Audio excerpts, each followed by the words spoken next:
Hi friends, this is Arvind Kumar. Welcome you all in our classes. दोस्तों आपका स्वागत है आर क्लासेस में। इस क्लास में हम लोग क्लास 9th की भारतीय भवन का मैथ्स कर रहे हैं, जिसमें एक अध्याय हम लोगों ने पूरा कर लिया है।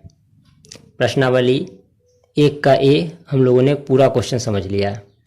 ये वास्तविक संख्याएं चल रही है ना। वास्तविक संख्या के बारे में हम लोगों ने बेसिक में परिमेय संख्या, अपरिमेय संख्या, सम संख्या, अभाज्य संख्या, पूर्ण संख्या, ये सभी संख्याओं के बारे में हम लोगों ने लास्ट क्लास में सीखा था। तो उसी सीरीज को आगे बढ़ाते हुए प्रश्नावली 1.1 का बी हम लोग आज क्वेश्चंस करेंगे। तो क्वेश्चंस करने से पहले थोड़ा सा हम लोग जान लेते हैं कुछ और संख्याओं के बारे में। परिमेय संख्या बढ़िया से जान गए थे, सीख लिए थे। आज आइए बात करते हैं अपरिमेय संख्या के बारे में। इस क्लास में हम लोग सबसे पहले जानेंगे अपरिमेय संख्या क्या है। तो आइए बात करते हैं अपरिमेय संख्या क्या है। अपरिमेय संख्या इरेशनल नंबर्स, उस संख्या को अपरिमेय संख्या कहते हैं जिसे p/q के रूप में नहीं लिखा जा सके, जहां p और q पूर्णांक है और एवं q नॉट इक्वल टू 0 हो।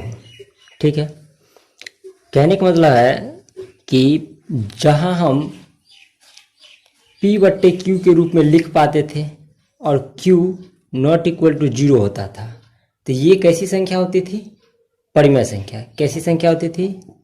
परिमेय संख्या, है ना, रेशनल नंबर।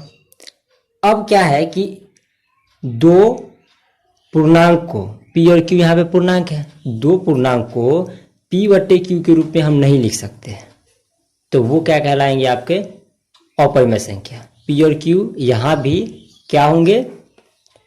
p और q यहाँ भी होंगे पूर्णांक, है ना, फिर भी हमें इसे p/q के रूप में नहीं लिख सकेंगे। ठीक है, और जैसे में एग्जाम्पल में देखिए √2, √3, √5, 1/√2 और √7/2 इत्यादि। ये सभी एग्जाम्पल है किसके? अपरिमेय संख्या के, है ना, इरेशनल नंबर के, है ना। इरेशनल नंबर कर लीजिए, है ना, संख्या, है ना। चलिए अच्छा, थोड़ा सा और समझते हैं।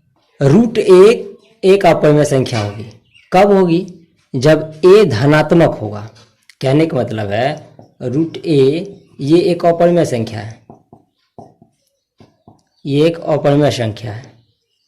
अच्छा, ये कब होगा? जब ये धनात्मक है, ये पॉजिटिव है। जब ये ऋणात्मक होगा तब ये नहीं होगा अपरिमेय संख्या। ठीक है, तब ये क्या होगा? अपरिमेय संख्या नहीं होगा। ठीक है ना, और ये वास्तविक संख्या के अंदर में भी नहीं आया होगा, ये काल्पनिक संख्या हो जाएगा। और इसके बारे में आप लोग जानेंगे आगे के क्लास में, 11th में कॉम्प्लेक्स नंबर जब आप पढ़ेंगे तो उसमें इसके बारे में डिटेल्स में आप पढ़ेंगे। चलिए इसको हम बाद में बात करते हैं, पहले हम थोड़ा सा अपरिमेय संख्या को ही समझते हैं। देखिए, तो √a क्या होगा? एक अपरिमेय संख्या होगा। कब? जब a क्या होगा? जहां a क्या होगा? धनात्मक होगा, है ना। अच्छा, दूसरी बात ये कि और इसका एक पूर्ण वर्ग संख्या ना हो, इसका ना कोई पूर्ण वर्ग संख्या ना हो, तब हम कह सकते हैं कि x² = a का जो हल होगा वो क्या होगा? अपरिमेय होगा। आई होप कि ये चीज़ें शायद आपको क्लियर नहीं होगा, हम फिर से बात करते हैं। देखिए, बात यह है कि किसी दो पूर्णांक को p/q के रूप में नहीं लिखेंगे, साथ ही साथ q नॉट इक्वल टू 0 होना चाहिए। दूसरी बात कि कोई संख्या रूट में है, यानी √a है, ये भी अपरिमेय संख्या होगा तब जब हम a धनात्मक होगा। और जब ये कोई रूट में है या कोई संख्या अपरिमेय कब होता है? जब ये जो है ना, ये संख्या, ये a उसका पूर्ण वर्ग नहीं होगा। अच्छा, ये पूर्ण वर्ग से क्या समझते हैं? तो हम लोगों ने 8 क्लास में वर्गमूल जब सीख रहे थे तो उसमें हमने सीखा था कि किसी संख्या का, जैसे कहा जाता था ये आपका जो कोई संख्या है रूट से ये 16 है, तो ये पूर्ण वर्ग है। तो कब इसको कैसे पता कर देते? जब हम इसका रूट निकाल देते। यदि इसका रूट निकल गया तो हम कहते थे ये पूर्ण वर्ग, है ना, क्या लिखते थे? पूर्ण वर्ग है। अगर इसका रूट नहीं निकलता था तो कहते थे ये पूर्ण वर्ग नहीं है। तो कहने का मतलब, अब देखिए, कहने का मतलब ये हुआ कि कोई संख्या दो पूर्णांक p बटे q के रूप में हो जिसे p बटे q के रूप में नहीं लिख सकते हैं, है ना, लिखेंगे तो परमेय संख्या होगा। जब p बटे q के रूप में नहीं लिख पाएंगे और साथ ही साथ q बराबर नॉट इक्वल टू, q बराबर नहीं होंगे 0 के, और दूसरी बात में हम कहें तो कोई रूट a यानी कोई भी रूट में हम x y कुछ भी ले सकते हैं, तो कोई संख्या रूट में होगी, उसका अगर वो धनात्मक हो और उसका पूर्ण वर्ग नहीं होगा तो ऐसी संख्या क्या कहलाएंगे? अपरिमेय संख्या। क्लियर है फ्रेंड्स? तो चलिए आगे बढ़ते हैं। अच्छा देखिए, ये सभी एग्जाम्पल देखने से ऐसा लग रहा है कि रूट में जो भी संख्या होंगे सब अपरिमेय होंगे। तो देखिए इस बात को, इस लाइन को आप बढ़िया से समझिए, है ना। क्या कहा है कि एक पूर्ण वर्ग परिमेय संख्या न हो। जो संख्या हमने कहा कि रूट ए जो है धनात्मक होगा और इसका जो ना ए का ना ए ये पूर्ण वर्ग ना हो, तभी ये अपरिमेय संख्या होगा। पूर्ण वर्ग ना हो। देखिए अब हमने एग्जांपल लिया रूट 4 का, रूट 16 का और रूट 25 का, हमने ये लिया 49 अपॉन में रूट 9 का, कुछ इस टाइप से लिए। तो क्या ये सभी भी अपरिमेय संख्या हो क्योंकि ये भी रूट में है? तो नहीं, इसका पूर्ण वर्ग होगा। इसका है सो रूट निकाल सकते हैं, इसका जो है सो रूट हम निकाल सकते हैं। आई होप कि आपको रूट निकालना आता हो, वर्गमूल निकालना आता हो, है ना। इसका हो जाएगा 7/3। तो जिसका जो पूर्ण वर्ग होगा वो अपरिमेय संख्या नहीं होगा, वो परिमेय संख्या होगा। जिसका पूर्ण वर्ग नहीं होगा वो सब संख्या कैसी संख्या होंगी? वो सभी अपरिमेय संख्या होगा। आई होप कि इतनी चीजें, इतनी डेफिनेशन से और इस एग्जाम्पल से आपको अब ये डाउट नहीं रहेगा कि कौन परिमेय संख्या होगा और कौन अपरिमेय संख्या होगा। आइए देखते हैं अपरिमेय संख्या को संख्या रेखा पे कैसे दर्शाते हैं। अभी तक हम लोगों ने देखा था कि परिमेय संख्या को संख्या रेखा पे कैसे दर्शाते हैं।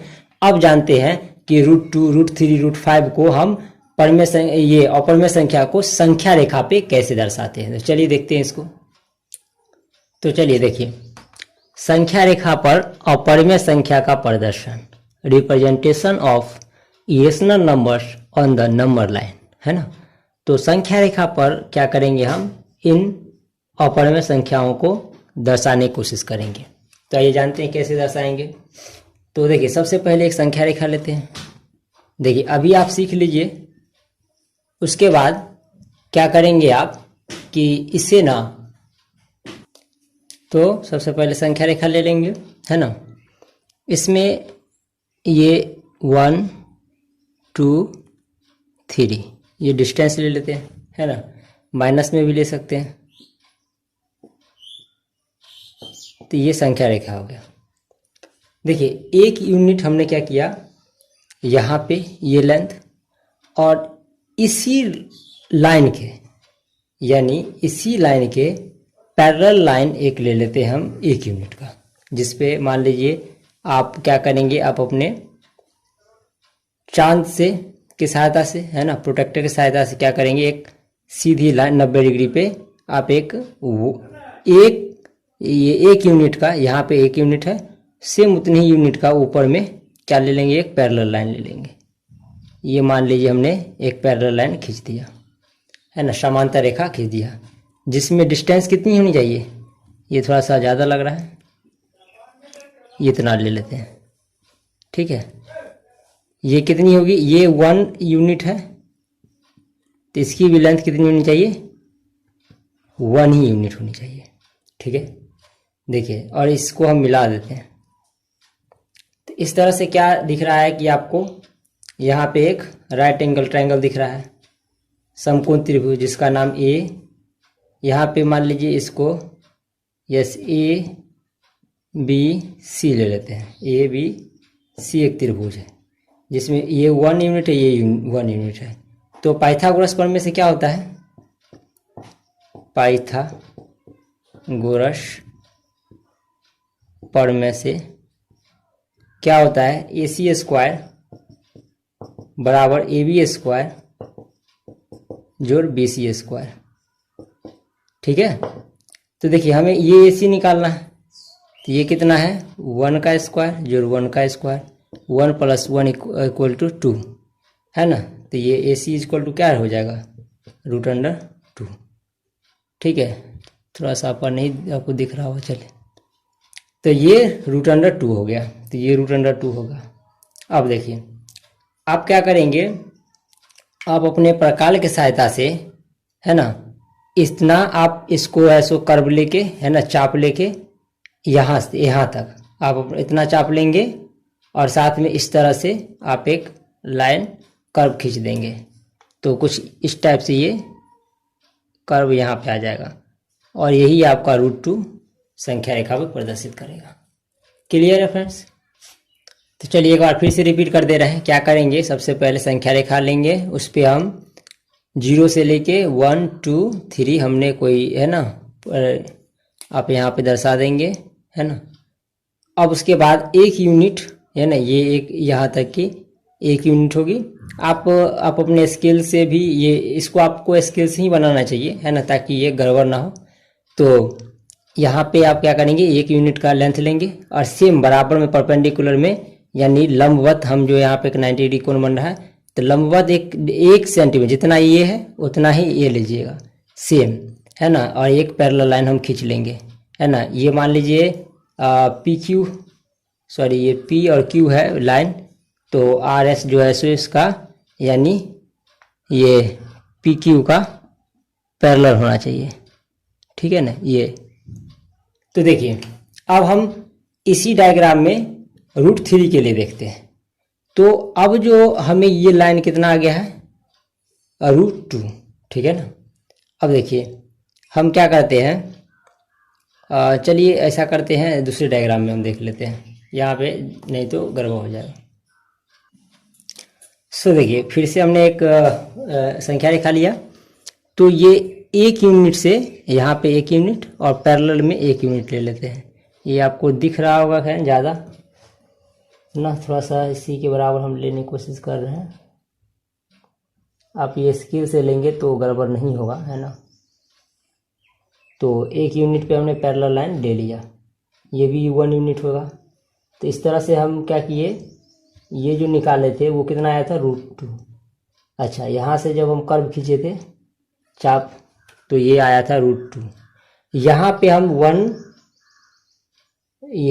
यूनिट का जो है सो फिर से परपेंडिकुलर डालते, ये भी 1 होगा। अच्छा, यहाँ से इसको मिला दीजिए, तो देखिए ये √2 है, ये 1 है। तो फिर हम क्या करेंगे कि देखिए ये A B C था, तो D E ले लेते हैं और हम यहाँ पे CD का लंबाई निकालते हैं। तो क्या हो जाएगा ये CE का स्क्वायर जोड़ DE का स्क्वायर है ना, हो जाएगा ये। फिर देखिए क्या हो जाएगा, ये √2 का स्क्वायर प्लस DE यानी 1 का स्क्वायर, क्या हो जाएगा रूट में, ये 2 + 1 √3। तो ये हो जाएगा √3। इतना चाप लेके फिर से जब आप यहाँ पे कर्व खींचेंगे तो क्या हो जाएगा, ये लंबाई आपका √3 इस टाइप से। फिर यहाँ पे आप क्या करते हैं कि 1 यूनिट का ऐसे लंब डालते हैं, ये 1 हो जाएगा। फिर इसको आप मिला दीजिए, इस टाइप से करेंगे तो फिर ये सेम निकालते हैं। ये मान लीजिए F और G है, तो F और C निकाल लेते हैं, F और C। तो ये हो जाएगा √3 का स्क्वायर प्लस 1 का स्क्वायर, क्या निकल के आया 3 + 1 = 4 है ना, 4 यानी कि 2। तो ये हो जाएगा 2 हो जाएगा। देखिए दरअसल इसमें आपको क्या है कि हम बिना डायमेंशन मेजर किए हुए बना रहे हैं, तो इस वजह से अब जो यहाँ पे हम जो ये 2 आया है, यहाँ पे हम ये जो खींचेंगे तो ये 2 को प्रदर्शित कर रहा है, लेकिन दिख रहा है कि आपको कि ये हम 3 के पास आ गए हैं। तो ये विदाउट मेजरमेंट की वजह से ऐसा हो रहा है, ये बिना मेजर किए हुए हम बता रहे हैं इस डायग्राम को, इस वजह से ऐसा दिख रहा है। अब जब खुद से जब बनाओगे ना ये पूरा मेजरमेंट करके, तो आपको ये गलती नहीं होगी। और जहाँ पे 2 आप 2 लिखे लिए होंगे ना, 1 0 से 1 2 जो आप मेंशन करेंगे, डिस्टेंस जो मेंशन करेंगे, आपको एग्जैक्टली वहीं पे आएगा। जहाँ पे संख्या रेखा पर 2 होगा तो ही यहाँ पे 2 ही आएगा, तो क्लियर है फ्रेंड्स, इस टाइप से आप √2 से लेके √6 तक आप कर सकते हैं। ठीक है, चलिए तो आइए अब मान लीजिए कि एग्जाम में आपसे पूछ दिया कि आपको √6 दिखाना है, चलिए √5 दिखाना है, तो क्या करेंगे? √5 दिखाना है तो संख्या रेखा पर दिखाना है तो क्या करेंगे? आप ये 1 बाय 1 1 बाय 1 करेंगे? नहीं, ऐसा नहीं करना है। चलिए तो इसको कैसे करेंगे समझते हैं। तो आइए हम जो है सो √5 है ना, √5 को संख्या रेखा पर दर्शाते हैं। ये अपरिमेय संख्या है। आई होप कि आपको ये दिखने में थोड़ा सा प्रॉब्लम करे, है ना, तो इसको थोड़ा सा जूम करके हम दिखा देंगे। तो आइए कैसे √5 को दिखाएंगे। ये मान लीजिए कि हम कोई संख्या रेखा लेते हैं, ठीक है, ये हम कोई संख्या रेखा ले लेते हैं। ये आपका संख्या रेखा हो गया, ठीक है, दिख रहा होगा। चलिए थोड़ा सा जूम कर लेते हैं इसको। चलिए आई होप कि आप बढ़िया से आपको दिख रहा होगा। ओके, चलिए तो ये हमने, चलिए यहाँ माइनस में भी लेना है तो प्लस में हमने लिया 1। अच्छा देखो यहाँ हम क्या करेंगे ना, इसको हम बढ़िया से क्या करते हैं, मेजर कर लेते हैं 1 सेंटीमीटर का, है ना। यहाँ से हम बराबर डिस्टेंस ले लेते हैं ताकि वो मेजरमेंट गड़बड़ ना हो, ठीक है। तो देखिए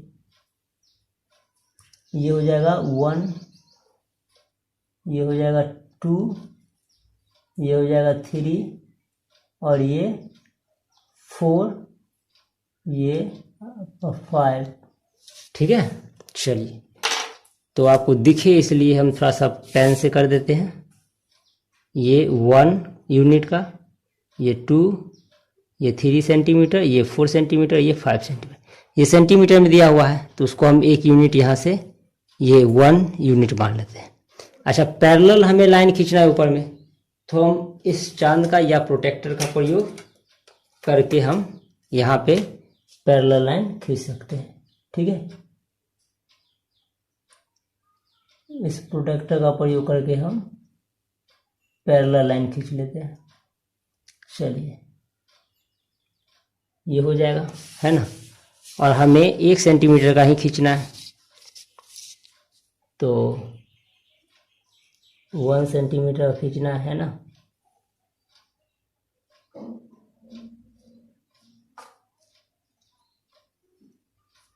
चलिए केवल 1 सेंटीमीटर खींच, सो ये डिस्टेंस हो जाएगा आपका 1,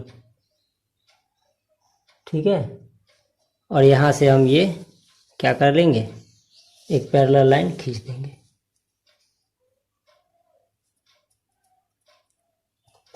ये हम 1 सेंटीमीटर पे पैरेलल लाइन खींच देंगे। चलिए ये पैरेलल लाइन हो जाएगा और यहाँ से यहाँ हम क्या करेंगे, इसको मिला देते हैं। ये भी हो जाएगा 1, ठीक है। अच्छा हमें दिखाना था √5 ना, एक्चुअली ये, चलो हम इसको पहले √2 दिखा देते हैं यहाँ पे, फिर हम √5 को भी बताएंगे, है ना। √2 एक्चुअली उसके लिए डिस्टेंस हमें अलग लेना था। चलिए तो ऐसा करते पहले √2 दिखाते हैं, है ना, ताकि आपको ये समझ में आ जाए पहले। तो देखिए फिर क्या करना है आपको, ये यहाँ से ABC मान लेते हैं, तो AC निकाल देंगे हम, वहाँ से क्या हो जाएगा AB का स्क्वायर, ये AB का स्क्वायर और BC का स्क्वायर, तो 1 का स्क्वायर जोड़ 1 का स्क्वायर क्या हो जाएगा 1 + 1 √2, ये √2 हो जाएगा। अच्छा सेम लंबाई के, इसके सेम लंबाई से क्या करना है हमें,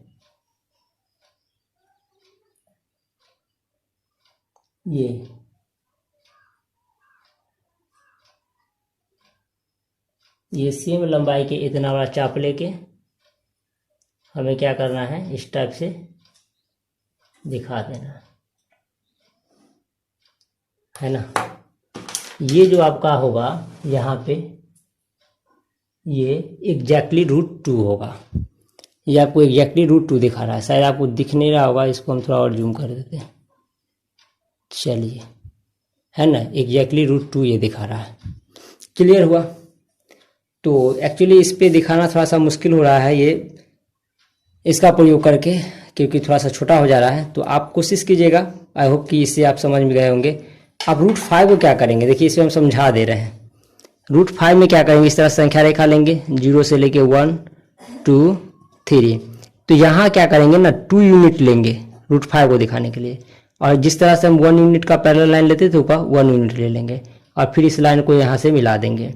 फिर जब हम ये ए और बी सी ले लेंगे तो AC² बराबर क्या हो जाएगा, √BC का स्क्वायर जोड़ AB का स्क्वायर, क्या हो जाएगा ये 2 का स्क्वायर प्लस 1 का स्क्वायर √, है ना। तो ये 4 + 1 क्या हो जाएगा √5, तो ये √5 आ गया।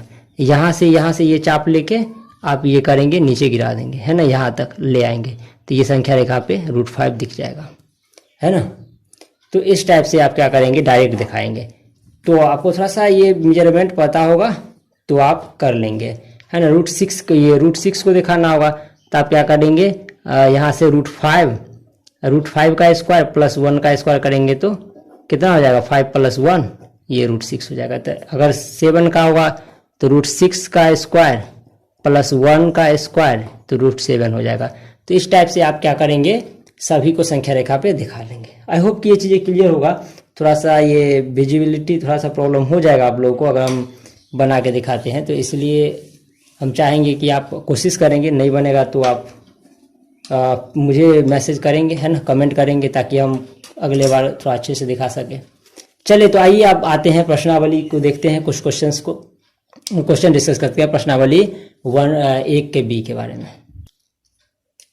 देखिए क्वेश्चन नंबर फर्स्ट है प्रश्नावली 1B का, है ना। क्वेश्चन पहला है, निम्नलिखित में कौन सी संख्या अपरिमेय संख्या है। तो अपरिमेय संख्या का परिभाषा भी देखा था कि जो P/Q के रूप में नहीं लिखा जा सकता है, PQ एक पूर्णांक है और Q = 0 है, ठीक है।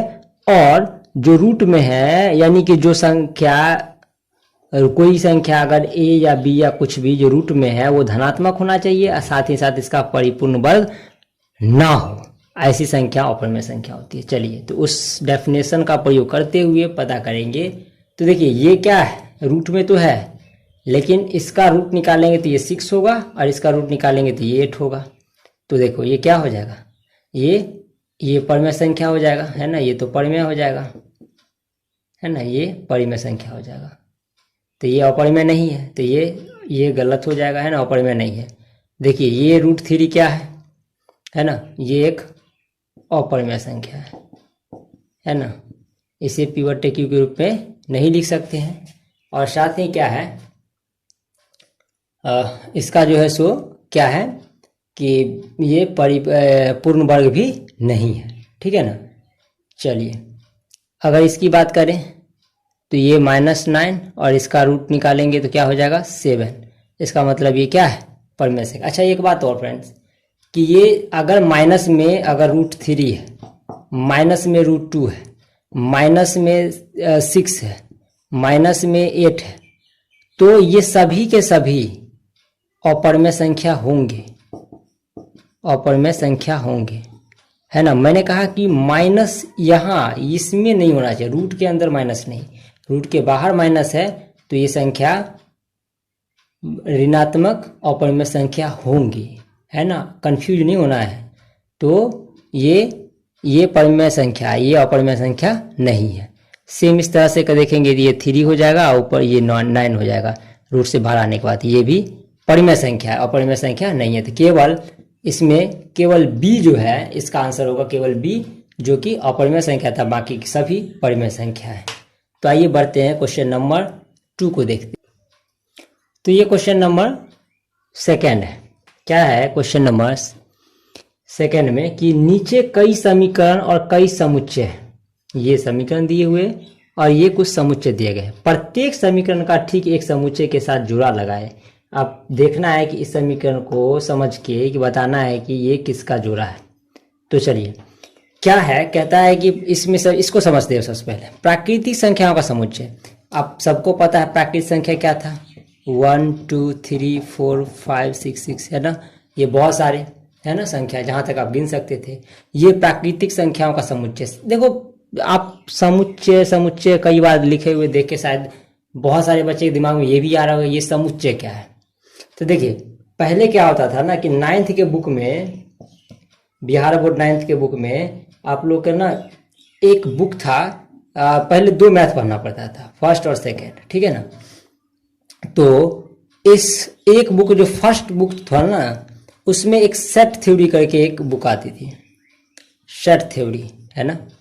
उसमें न केवल इस समुच्चय के बारे में ना, इसी के बारे में केवल दिया हुआ था कि कौन किसका समुच्चय है ना, एलिमेंट्स। तो ये अब जो है सो आप 11th में पढ़ेंगे, है ना, ये चीज़ें आपको 11th में देखने को मिलेगा, यहाँ नहीं। और सेकेंड जो बुक था उसमें ट्रिगोनोमेट्री पढ़ना पड़ता था, ट्रिगोनोमेट्री, ज्योमेट्री, काफ़ी डिटेल में था वो, है ना। अब सिलेबस थोड़ा सा बहुत मिनिमाइज कर दिया गया, बहुत छोटा कर दिया गया है। तो ये सब था, तो थोड़ा सा हम समझा दे रहे हैं समुच्चय के बारे में। एक्चुअली अभी सिंपल भाषा में हम बोले तो समुच्चय यहाँ पे वो होगा जो प्राकृतिक संख्या समुच्चय बोल रहे हैं ना, तो कहने का मतलब प्राकृतिक संख्याओं का समूह, है ना, पूरे प्राकृतिक संख्याओं का समूह, बस ये समझिए अभी, है ना। तो कई बार दिमाग में चल रहा होगा बच्चे का ये समुच्चय समुच्चय बार बार आ रहे हैं, तो ये है क्या। तो देखिए प्राकृतिक संख्याओं का समुच्चय, ये जो प्राकृतिक संख्याओं का जो ग्रुप है ना, यही कहलाता है आपका समुच्चय, ठीक है ना। चलिए, अच्छा, पूर्ण संख्याओं का समुच्चय, ये पूर्ण संख्या का समुच्चय डब्ल्यू मान लेते हैं, होल नंबर को डब्ल्यू से सूचित कर लेते हैं। ये जो है 0 से लेके 1 2 3, ये इस टाइप से बहुत सारी संख्या। परिमेय संख्या, इसको क्यू से सूचित करते हैं, है ना। ये होता है p/q क्यू के रूप में, और q नॉट इक्वल टू 0, है ना। जैसे में जितने भी जितने भी संख्या, प्राकृतिक संख्या हो या पूर्ण संख्या हो या पूर्णांक हो, चाहे ये पूर्णांक हो, प्लस में हो माइनस में हो, चाहे भिन्न के फॉर्म में हो, है ना, भिन्न के फॉर्म में हो, कुछ भी हो, है ना। ये केवल रूट में ना हो, केवल रूट में ना हो, रूट में भी हो तो उसको वो पूर्ण वर्ग हो, तो ये सभी होंगे परिमेय संख्या।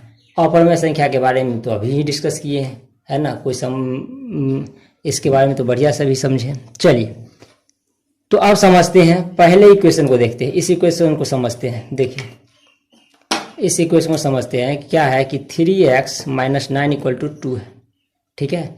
3x, इस 9 को उधर ले जाते हैं तो हो गया 11, x = 11/3। अब ये देखिए p/q के रूप में है और q नॉट इक्वल टू 0 है, यानी कि ये क्या है, एक परिमेय संख्या, है ना, ये एक परिमेय संख्या है। तो ये इसका आंसर क्या हो जाएगा, c, यानी एक का जो आंसर हो गया वो हो गया c। क्लियर है। चलिए, सो आगे बढ़ते हैं, इक्वेशन सेकेंड को समझते हैं। ये है x² - 1 = 1, x² = 1 + 1 यानी कि 2, x = √2। अभी समझे हैं, ये सब क्या है, एक अपरिमेय संख्या है, अपरिमेय संख्या है। तो देखिए ये आपका सेकेंड नंबर क्वेश्चन का आंसर हो गया ऑप्शन डी, ठीक है। ये आपको मिलाना है ना, एक दूसरे से मैच करना है, जोड़ा लगाना है। चलिए, ये ऑप्शन नंबर 3 देखते हैं, √2x = √8, ये ऑप्शन नंबर 3 है।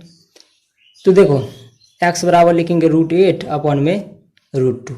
ऐसे तो डायरेक्ट भी आप काट कर सकते हैं, लेकिन इसको हम थोड़ा सा अलग लिख देते हैं, 4 × √2 लिख देते हैं /√2।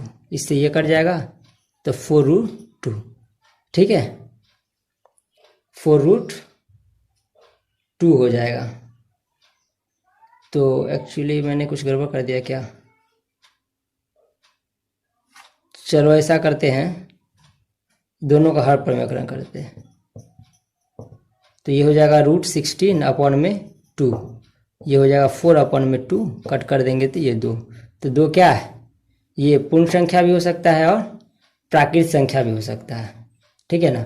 सॉरी, पूर्ण संख्या नहीं है, सॉरी, वहाँ पे हमने पूर्ण संख्या के बारे में डिस्कस किया था, ये पूर्णांक दिया हुआ है। तो ये प्राकृतिक संख्या हो जाएगा, ठीक है ना। ये पूर्ण संख्या भी हो सकता है, ऐसा नहीं है, धनात्मक पूर्ण संख्या भी हो सकता है, लेकिन ये प्राकृतिक संख्या समुच्चय है।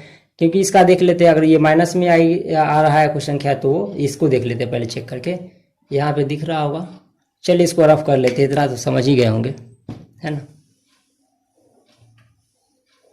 चलिए, ये लास्ट है x + 95 = 59 और x = 59 - 95। तो क्या आ जाएगा, ये हो जाएगा आपका 4 और ये 4 है ना।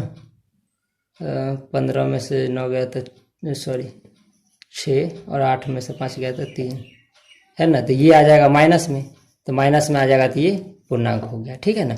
वो भी पूर्णांक का एग्जाम्पल हो सकता है, लेकिन यहाँ पे 4 ही ऑप्शन है और हमको सबको मैच कराना है, तो है ना।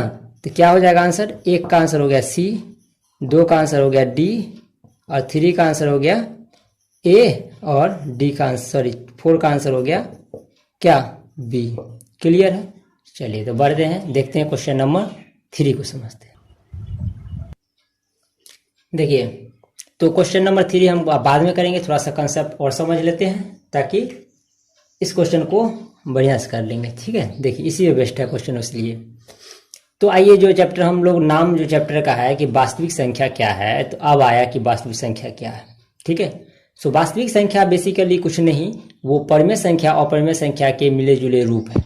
यानी जो परिमेय संख्या है वो भी वास्तविक संख्या है, अपरिमेय संख्या है वो भी वास्तविक संख्या है, ठीक है। तो इसके जितने भी एग्जाम्पल्स थे परिमेय संख्या का वो सभी एक वास्तविक संख्या भी है, और जितने भी अपरिमेय संख्या के एग्जाम्पल है वो भी वास्तविक संख्या है। यानी परिमेय संख्या और अपरिमेय संख्या के समूह, उसके सम्मिलित रूप ही क्या कहलाते हैं, रियल नंबर, वास्तविक संख्या है।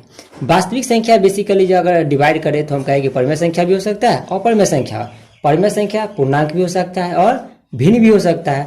अब देखिए पूर्णांक को अगर समझने की कोशिश करें तो ये क्या होता है, जैसा कि आप देखे थे कि ये शून्य भी होता है ना, ये धनात्मक पूर्णांक और ये ऋणात्मक। दिख रहा हुआ है, चलिए नहीं दिख रहा है ना, तो चलिए थोड़ा सा इधर हम करके लिख लेते हैं, समझ लेते हैं थोड़ा सा और इधर, है ना। पूर्णांक में क्या है कि देखिए पूर्णांक में दरअसल जब संख्या रेखा पर हम इसको दिखाते हैं तो क्या होता है, ये शून्य है ना धनात्मक और ये ऋणात्मक है कि नहीं। तो देखिए ऋणात्मक में माइनस है ना, चलिए सॉरी -1 -2 -3 -4 अनंत तक बहुत सारे है ना। ये शून्य और ये आपका हो जाएगा +1 +2 +3 +4, इस टाइप से बहुत सारे। ये अब केवल जो धनात्मक है, ये जो केवल धनात्मक है ये तो आपका प्राकृत संख्या है, प्राकृत संख्या है। और प्राकृत संख्या और इसको जोड़ दिया जाए तो ये बन जाता है आपका पूर्ण संख्या। ये क्या बन जाता है, पूर्ण संख्या, ठीक है ना। ये बन जाता है आपका पूर्ण संख्या, है ना। प्राकृत संख्या और शून्य को मिलाते हैं तो पूर्ण संख्या। अच्छा, इसमें जो प्राकृत संख्या है उसमें जो जैसे कि 2 है, 4 है, 6 है, 8 है, 10 है। अब ये सभी ऐसी संख्या है, ऐसी प्राकृत संख्या है जिसको 2 से विभाजित किया जा सकता है, जिसको हम 2 से विभाजित कर सकते हैं। तो ये सब हो जाएंगे सम संख्या, सम संख्या, है ना। और इसमें जो 2 से विभाजित नहीं हो रहा है, जैसे कि 1 3 5 7 इस तरह से बहुत सारे, तो ये हो जाएंगे विषम संख्या, विषम संख्या। अच्छा, इसमें ऐसे बहुत सारे संख्या ऐसे भी होंगे, यानी कि विषम संख्या में ऐसे बहुत सारे संख्या होंगे जो केवल उसमें एक और वो संख्या, यानी कि 5 हो या कोई भी 5 7 या इस टाइप से 11 13 है ना 17, ये ऐसी संख्या है जिसमें एक और ये खुद संख्या को छोड़ दिया जाए ना तो किसी संख्या से भाग भी नहीं लगता है, तो ये संख्या अभाज्य संख्या होती है। यानी कहने का मतलब अभी तक हम लोगों ने जो भी पढ़ा था उसको एक बार फिर से रिवाइज कर लिया। तो वास्तविक संख्या जानना इसलिए जरूरी था। और वास्तविक संख्या में हमने देखा परिमेय संख्या, अपरिमेय संख्या, परिमेय संख्या में पूर्णांक और भिन्न। पूर्णांक से हमने जाना इधर प्राकृत संख्या, पूर्ण संख्या, सम संख्या, विषम संख्या, अभाज्य संख्या। तो ये सभी संख्याएं जानना बहुत जरूरी था। कंपोजिट नंबर यानी कि हमने उधर सहभाज्य संख्या बहुत सारे पढ़े थे, तो ये मतलब बहुत ज़्यादा इम्पोर्टेंट था। अब हम बात करें कि वास्तविक संख्या, यानी हम कहें वास्तविक 2 वास्तविक संख्या के बीच में कितने परिमेय संख्या अपरिमेय हो सकते हैं, तो कहेंगे उसमें अनगिनत हो सकते हैं, बहुत सारे हो सकते हैं। अगर हम कहें कि 2 परिमेय संख्या के बीच में कोई कितने परिमेय संख्या हो सकते हैं, 2 परिमेय संख्या के बीच में कितने परिमेय संख्या निकाल सकते हैं, तो ये भी होगा अनगिनत, अनगिनत, ठीक है। अगर दो अपरिमेय संख्या के बीच में बात करें कितने अपरिमेय संख्या हो सकते हैं, तो ये भी होगा अनगिनत। ठीक है, दो वास्तविक संख्या के बीच में भी अनगिनत होगा, दो परिमेय संख्या के बीच में भी परिमेय संख्या निकालेंगे तो अनगिनत होगा, अब दो अपरिमेय संख्या के बीच में भी निकालेंगे तो अनगिनत होगा। तो आइए इस पे बेस्ट क्वेश्चंस करते हैं। क्वेश्चन नंबर 3, प्रश्नावली 1B का क्वेश्चन नंबर 3। तो आइए क्वेश्चन नंबर 3 को समझते हैं। क्वेश्चन नंबर 3 है कि निम्नलिखित के उत्तर, केवल उत्तर लिखें, है ना, निम्नलिखित के केवल उत्तर लिखिए। ये जो ABCD से F तक दिया गया है इसका केवल उत्तर देना है आपको, क्या होगा। तो देखिए पहला है कि दो अपरिमेय संख्याओं के बीच कितनी अपरिमेय संख्या होती है। अभी हम लोगों ने बात किया था, है ना, कि क्यों होता है। तो दो अपरिमेय संख्याओं के बीच में कितने अपरिमेय संख्या होंगे, तो ये होंगे अनगिनत, अनगिनत।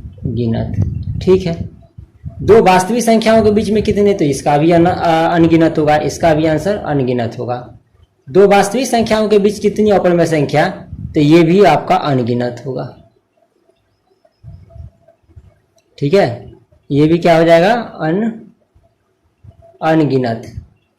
ठीक है, देखिए तो ये परिमेय संख्याओं का समुच्चय अपरिमेय संख्याओं के समुच्चय में कितनी संख्या ओवरनिष्ठ है। अब देखिए जो संख्या परिमेय संख्या है वो अपरिमेय नहीं हो सकता, और जो अपरिमेय है वो कभी परिमेय नहीं हो सकता।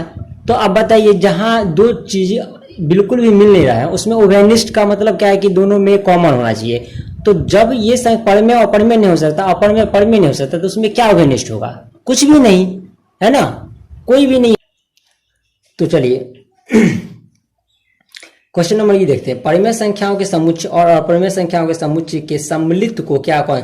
अब देखिए अभी हम लोगों ने पढ़ा था कि परिमेय संख्या और अपरिमेय संख्या के सम्मिलित रूप को क्या बोलते हैं, वास्तविक संख्या बोलते हैं। ये क्या होगा, वास्तविक संख्या। तो आंसर लिखेंगे वास्तविक संख्या। देखिए F नंबर में क्या है कि क्या प्रत्येक अपरिमेय संख्या के संगत रेखा पर अपरिमेय संख्या का जो संगत रेखा होता है उस पे एक बिंदु होता है, तो बिल्कुल होता है कि नहीं, ये होता है, लिखेंगे हाँ, इसका लिखेंगे वास्तविक संख्या। तो चलिए क्वेश्चन नंबर देखते हैं हम 4, और जो कि आखिरी क्वेश्चन है। ये आखिरी क्वेश्चन है, संख्या रेखा पर आपको दिखाना है, ये जितने भी अपरिमेय संख्या हैं इन सभी को संख्या रेखा पर दिखाना है। देखिए तो सबसे पहले हम शुरू में ही क्वेश्चन नंबर √3 को दिखा चुके, √2 √5 को दिखा चुके हैं ना। चलिए √6 को बात कर लेते हैं इसमें। ठीक है, देखिए ये एक संख्या रेखा लिए 0 से 1 2 3 4 और 5। ठीक है, और ये 6 ले लेते हैं। ठीक है, चलिए तो क्या हो जाएगा फ्रेंड्स, देखिए दरअसल √6 करने के लिए √5 का स्क्वायर प्लस 1 का स्क्वायर करना होता है। क्लियर है फ्रेंड्स, तो ही हमें आता है ये 5 + 1 यानी 6। तो हमें क्या करना होगा कि √5 है ना, तो आप जिस तरह से कर रहे थे, है ना, कि अभी यहाँ पे अगर हम कर ले पहले √3 तो 3 और +1। देखिए एक तो ये है कि हम 1 का डिस्टेंस लेके यूनिट लेके हम इस तरह से क्या कर सकते हैं कि ये √2 हो जाएगा, और इस तरह से हम ये चाप देके क्या हो जाएगा, ये √2 हो जाएगा। इस टाइप से 1 बाय 1 हम यहाँ पे भी आप देंगे, ये क्या करेंगे, लंब देंगे, और यहाँ से हम इसको मिला देंगे, तो ये 1 ले लेंगे, है ना, क्योंकि ये समांतर रेखा लेना है। ठीक है, तो इससे क्या हो जाएगा, ये √3 हो जाएगा। फिर इससे हम इसमें चाप देने पे ये √3 हो जाएगा। इस पे हमने फिर से 1 लिया, इस टाइप से करते जाएंगे, तो ये आपका क्या हो जाएगा, 2 निकल आएगा। यहाँ से चाप देने से ये 2 हो जाएगा। ठीक है, इस टाइप से भी आप करते चले जाएंगे। एक तो ये हो जाएगा, और आई होप कि आप इसे ही कर ले, है ना, तो निकल आएगा। और अगर हम शॉर्ट में थोड़ा सा करना चाहें तो एक काम कर सकते हैं, जैसे कि क्या करेंगे कि 0 1 2 3 ले लेते हैं। देखिए अब हम यहाँ से 2 यूनिट ले लेते हैं ये, और ये 1 यूनिट ले लेते हैं, ये 1 यूनिट ले लेते हैं। तो ये इसको मिला देंगे रेखा, मान लो ABC है, तो AC यहाँ से क्या निकल आएगा, चलिए थोड़ा सा दिख नहीं रहा है, सो यहाँ से क्या करेंगे, ये √5 हो जाएगा, है ना। और ये देखिए यहाँ से यहाँ तक की डिस्टेंस क्या हो गया, ये √5, ये √5 हो जाएगा। यहाँ से जब हम चाप देंगे तो ये सॉरी यहाँ तक तो √5 निकल चुका है, ये 1 हो जाएगा लंब, है ना। तो यहाँ से निकालेंगे, मान लीजिए ये D और E ले लेते हैं, तो C और E, C इक्वल टू क्या हो जाएगा, ये D रूट अंडर किसका, CE का स्क्वायर और प्लस DE का स्क्वायर। तो यहाँ से क्या आ जाएगा फ्रेंड्स, ये 2 का यहाँ पे √5 का स्क्वायर प्लस 1 का स्क्वायर, √5 का स्क्वायर। ये यहाँ तक क्या था, √5, तो यहाँ से क्या आ रहा है, ये हो जाएगा 5 + 1 √6, ये हो जाएगा √6। अच्छा यहाँ पे जो निकाले थे ये क्या था, √5 था, है ना। ये √6, यहाँ से आप चाप देंगे इस टाइप से तो ये हो जाएगा आपका 6। तो इस टाइप से दिखा सकते, थोड़ा सा शॉर्ट में हो जाएगा, अदरवाइज 1 1 करके जिस तरह से हम बताए थे आप उस टाइप से भी कर सकते हैं। तो देखिए आज के चैप्टर में चलो एक क्वेश्चन और हम कर लेते हैं, इसमें से दोनों में से कोई एक, ताकि इस टाइप का भी डाउट आपको क्लियर हो जाए। तो चलिए हम इस क्वेश्चन को कर लेते हैं, ये क्वेश्चन आप खुद से करेंगे, नहीं तो इसको भी हम बता देंगे। ये क्वेश्चन कर लेते हैं अभी। तो आइए देखिए क्वेश्चन नंबर C देखते हैं, है ना। तो एक संख्या रेखा लिया, है ना, ये कोई 0 से लेके ये 0 से 1 और ये 2 हो जाएगा, ठीक है। और हमें √2 दिखाना है, तो ये 1 यूनिट हो जाएगा, यहाँ से यहाँ तक का डिस्टेंस 1 यूनिट लिया हमने, 1 यूनिट का यहाँ पे लंब भी ले लिए, ये है ना। तो ये लंब हो गया, ये 1 यूनिट का, ये मिला देते हैं, तो ABC नाम दे देते हैं। तो AC का क्या वैल्यू का आ जाएगा, √AB का स्क्वायर जोड़ BC का स्क्वायर, है ना, BC का स्क्वायर। तो वो हो जाएगा 1 का स्क्वायर जोड़ 1 का स्क्वायर, ये हो जाएगा √2। तो ये हो गया √2। यहाँ से लंब देंगे, यहाँ पे सॉरी ये चाप लेंगे इतना तक और इसको नीचे खींच लगा देंगे, तो ये √2 हो जाएगा। अब देखिए √2 हमें प्राप्त हो चुका है, ये 1/√2 क्या मतलब है, इस √2 को अगर हम आधा कर दें, इस √2 को आधा कर दें तो क्या हमें प्राप्त होगा। देखिए इसको अगर √2 को लिख सकते हैं, 2 को लिख सकते हैं 2 गुने √2 और इससे ये कट जाएगा, यानी 1/2 सॉरी √2 हो जाएगा।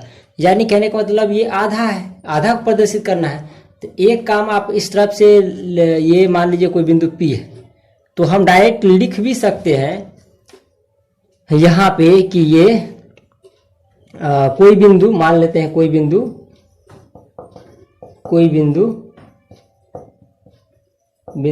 Q है जो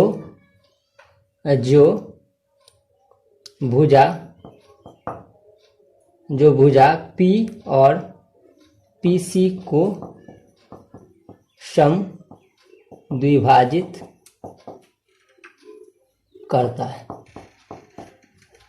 और यही मान लीजिए यहाँ पे कोई भी अच्छा नहीं, तो आप क्या करेंगे, आधा से अधिक लेके, यहाँ से आधा से अधिक लेके डिस्टेंस को क्या करेंगे, आप इधर काट लेंगे, इधर काट लेंगे और इधर से इधर, इस टाइप से आप एक डॉटेड लाइन से द्वारा यहाँ पे आप एक कोई ये Q बिंदु दिखा सकते हैं, जो कि ये क्या करेगा, 1/√2 को प्रदर्शित करेगा। क्या करेगा, ये 1/, ये पॉइंट जो होगा क्या होगा, 1/√2 को प्रदर्शित करेगा। इस टाइप से भाषा भी लिख सकते हैं। क्लियर है फ्रेंड्स, आई होप कि आसानी से ये समझ में आ गया। इसी तरह से आप √3 को दिखा सकते हैं, तो ये माइनस में दिखा दीजिएगा, जैसे प्लस में दिखा रहे हैं उस तरह से इधर माइनस में ले लीजिएगा, माइनस में दिखा के उसको भी आप हाफ दिखा सकते हैं, है ना। इस भाषा में इस टाइप से भी इसको लिख सकते थे, है ना। यहाँ पे ये CQ इक्वल टू हाफ क्या हो जाएगा, PC। क्लियर है, यही हमें दिखाना था संख्या रेखा पे। आई होप कि अच्छे से समझ में आ गया होगा, आपने इस चैप्टर को बहुत अच्छे से एंजॉय किया। तो ये था प्रश्नावली 1B का अध्याय, जहाँ पे हमने एक ही लेक्चर में काफ़ी आसानी से सारी चीज़ों को बहुत डिटेल में और सिंपल मेथड के थ्रू हमने समझा। तो इसी तरह से बराबर बनते रहिए, मेरे वीडियो में आते रहिए और अपने क्लास को एंजॉय कीजिए। और अगर वीडियो आपको पसंद पड़ता है, वीडियो अच्छा लगता है, तो प्लीज़, है ना, ये इट्स माय रिक्वेस्ट कि आप दोस्तों के साथ शेयर भी कीजिए। कमेंट जो समझ में नहीं आता उसके लिए कमेंट कीजिए, और कमेंट तो फिर भी कीजिए, है ना। आप व्यू करते हैं, थोड़ा सा कमेंट करेंगे तो मुझे समझ में आएगा कि आप लोगों को वीडियो कैसा लगता है। ठीक है, और वीडियो को लाइक भी कर दीजिएगा। चलिए तो मिलते हैं प्रश्नावली 1 के सी में, और कुछ कंसेप्ट को जानेंगे और सारे क्वेश्चंस को सॉल्व करेंगे। तब तक के लिए bye, have a nice day, take care.